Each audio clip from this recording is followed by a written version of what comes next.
जो माताएं बहन चाहती हैं कि हमारे पति की दीर्घायु हो,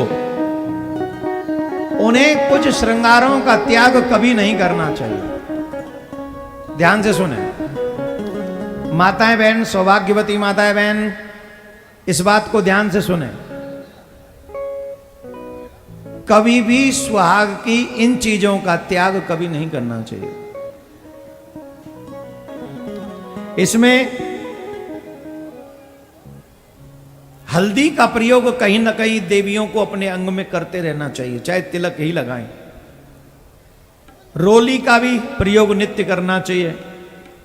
सिंदूर जितना ज्यादा हो सके उतना ज्यादा सिंदूर अपनी मांग में भरना चाहिए। काजल नित्य अपनी आंखों में लगाना चाहिए। शुभ लगता है पान भी, भगवान को प्रसाद लगाकर बीरा भी थोड़ी बहुत स्वीकार करनी चाहिए।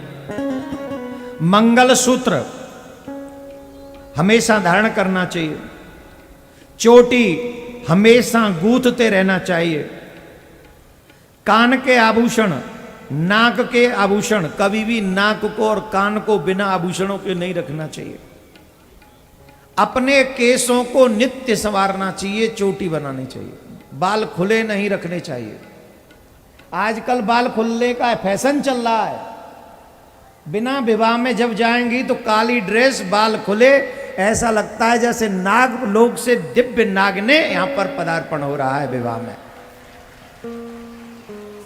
कभी भी मांगलिक उत्सवों में ब्लैक ड्रेस नहीं पहननी चाहिए, चाहे स्त्री हो या पुरुष।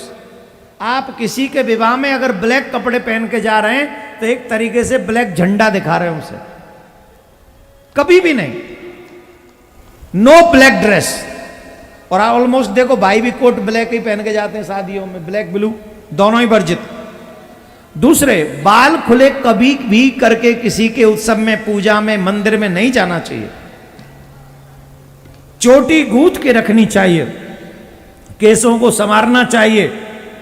इन सब आभूषणों को बड़े ध्यान से सौभाग्यवती माता बहनें जो धारण करती हैं, इनका जो ध्यान रखती हैं, उनके सुहाग की आयु दीर्घ होती है। 4-5 दिनों को छोड़कर अपने श्रृंगार पर पूरा विशेष ध्यान देना चाहिए। राधे राधे बोलना पड़ेगा।